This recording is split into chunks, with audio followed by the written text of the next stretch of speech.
Well, hi ladies and gentlemen, and welcome to 2015. Happy New Year, belatedly. I hope all of you got a great break. Some of you wouldn't have. I know that retail, for example, it's a very, very busy time, but we were hoping for a great retail year. Many other people in other sectors, not-for-profit, manufacturing, agribusiness, probably got some time off. Personally, I was great to go to Robe, walk down the beach, read a book. I loved it. Anyway, we're back.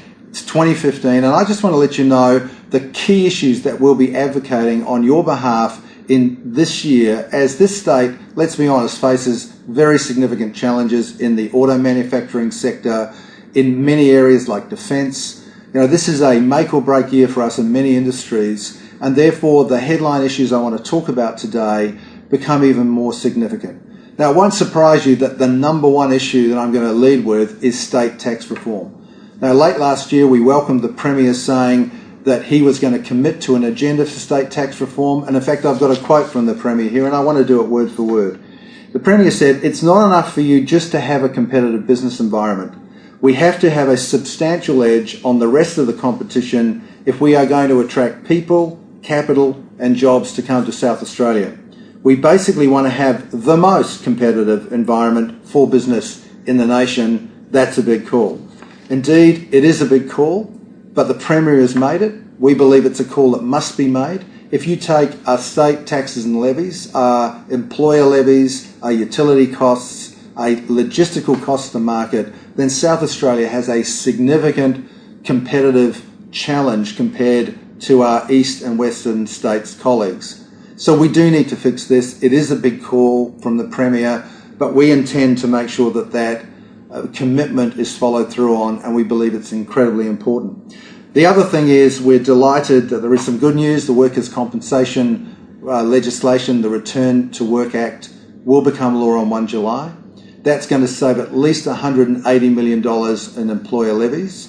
At least I say that. We're hoping for more than that, and we want to see all of those reforms rolled out. It's going to be a big call. Again, it's going to be a lot of work, but it's well overdue. It's 2.5, decades of reform coming together at once, and hopefully will be one of the best workers' compensation schemes in Australia, with an emphasis on return to work. But we're not going to stop there. What we want to do is we want to attack legislative reform right across the board, and right at the top of our list is work health and safety legislation, particularly the codes of conduct. We believe that you don't need a sledgehammer to crack a nut. We want South Australians to return home from work well and uninjured and without sickness. Of course we do. We all want that. But when legislation becomes so oppressive and so costly that particularly our small to medium-sized employers can't cope with it, then we know it's going to have the reverse effect. People are going to fake it till they make it. They just aren't going to be able to cope with the complexity of the legislation and the regulation. We need to make sure it's effective, it's fair, and it's focused. So we'll be watching that as part of a whole campaign on attacking red tape, over-regulation, and over-taxation, as I've just mentioned before. One of our big agendas, which we continue to pursue, is the fact that the state government spends about $3.8 billion a year on goods and services. We want as much of that $3.8 billion to be spent unashamedly and unapologetically on South Australian employers, South Australian businesses, to grow the economy of South Australia. We welcome, of course, the last year, the role of the Industry Participation Advocate.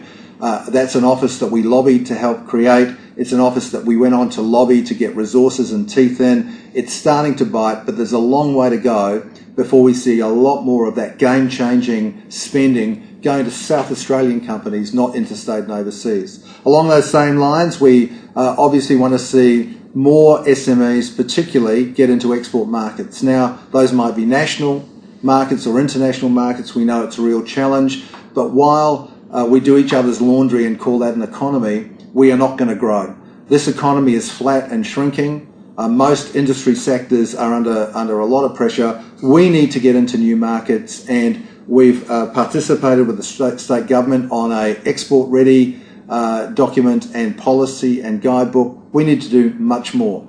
I want to work with Minister Hamilton Smith on genuinely getting new opportunities, particularly for SMEs who want to get into new markets, and that will be a major issue for us. Another major issue that we hear from our members are utility costs. Now, we know power prices are high. I just saw my colleagues in CCI Queensland do a survey, and the number one issue for the Queensland state election is power prices. Now, we don't know whether it's the number one issue in this state. There are many things that we're looking at, but certainly power costs are a major one. Utility costs, water costs, all of those. We need to absolutely get into a review of where utility costs are going and how we can change those. Now, the other thing is that leads into infrastructure generally. We really are at a position where we're behind the eight ball on some key infrastructure. We know that both sides of politics have said we can't even mention the user pays toll road concept. All we're simply saying is, can we have the debate on how we fund economically important infrastructure in this state? We shouldn't rule anything out. Perhaps toll roads or user pays or any kind of formula like that won't work. But let's find out whether it could work, because we desperately need to see public and private infrastructure remain strong. And right now, we're not seeing the cranes in the sky that we need. Yes, thankfully, there's some federal and state road funding, but we need more across a range of infrastructure issues. Finally, to wrap this up, last couple of issues, modern awards. The so-called model awards are great in many ways, but there's a lot of inflexibility there. We continue to be very concerned about penalty rates and the impact of penalty rates. We want to see as much flexibility in employment, particularly for small to medium employers, as we can. We will continue to work at federal and state level to take that on. The other thing you would have seen we're talking a lot about is GST reform. It's really simple. It's a complex argument, but the basis is simple. Unless we get GST reform at a federal level, the choking taxes, the state taxes that choke our economy, payroll tax, which is a tax on jobs, stamp duty, which is a tax on economic activity, land tax, which is a tax on investment. Unless we deal with the GST situation, we will never be able to deal with those state taxes and get them abolished. The other thing, of course, is the emergency services levy. That will continue to be the kind of example of levies that the government will bring unless they get the kind of GST support they need. We just have to look across at the Tasman to see the economic miracle that's happening in New Zealand, driven by a fair and efficient taxation system, the central plank of which is the GST. Anyway, that's some of the big issues. There will be many, many more issues as we go forward.